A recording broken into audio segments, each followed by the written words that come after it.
ગુજરાતમાં છેલ્લા કેટલાક સમયથી ભારતીય જનતા પાર્ટીના નેતાની સામે ભાજપના નેતાના જ પ્રત્યારોપ જે છે તે જોવા મળતા હોય છે। તેવામાં વધુ એક વખત જૂનાગઢથી આ ઘટના સામે આવી છે કે જૂનાગઢ ડૂબ્યું એનું કારણ જૂનાગઢના જ એક ભાજપના નેતા છે। નમસ્કાર, આપ જોઈ રહ્યા છો ન્યૂઝરૂમ ને આપની સાથે હું છું પ્રદીપ। ગુજરાતમાં આફતરૂપી વરસાદ વરસ્યો હતો અને વરસાદને લઈને અનેક જિલ્લાની અંદર પૂર જેવી પરિસ્થિતિ સર્જાઈ હતી।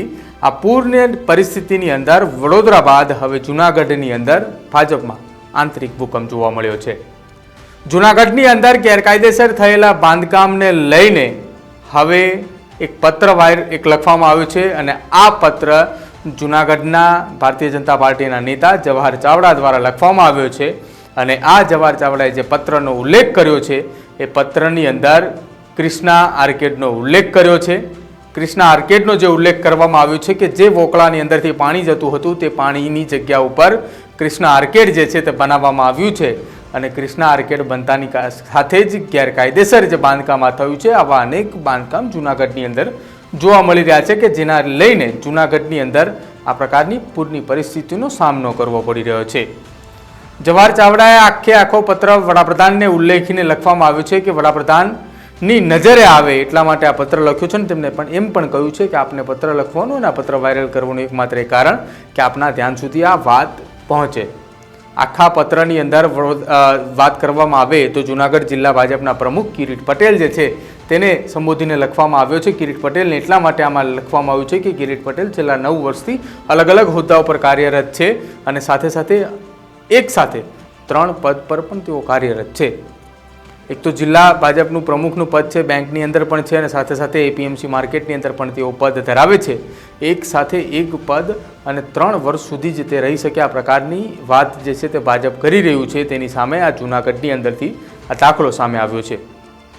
જવાહર ચાવડાએ પત્રની અંદર વધુમાં લખ્યું છે કે જ્યારે આ પ્રકારની પરિસ્થિતિનું નિર્માણ થાય છે શહેર અથવા જિલ્લાઓની અંદર જ્યારે જનતાની વચ્ચે જઈએ છીએ ત્યારે જનતા અમને કહેતી હોય છે કે આ પ્રકારની પરિસ્થિતિનું નિર્માણ કેમ? સ્વયં ભાજપના નેતા હોવા છતાં દબાણ કરવાની છૂટ કોણે આપી? આ પ્રકારની વાતો જે છે તે પત્રની અંદર લખેલી છે। ક્રિષ્ના આર્કેડ જ્યારથી બન્યું ત્યારથી વોકળાની અંદર જે પાણી જતું હતું તે પાણી બંધ થયું અને ત્યારથી જૂનાગઢની અંદર આ પ્રકારે આફતરૂપી પૂર આવવાની પરિસ્થિતિનું નિર્માણ થયું છે।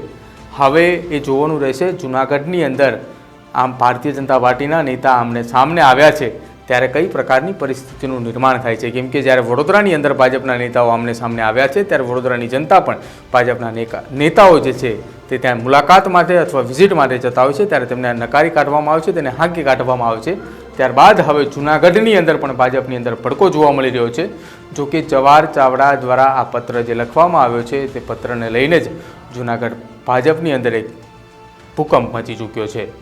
આપનું શું કહેવું છે જવાહર ચાવડાના પત્રને લઈને, સાથે જૂનાગઢના ગેરકાયદેસર બાંધકામોને લઈને કે જેના કારણે જૂનાગઢ પૂર જેવી પરિસ્થિતિની અંદર નિર્માણ થઈ ચૂક્યું હતું?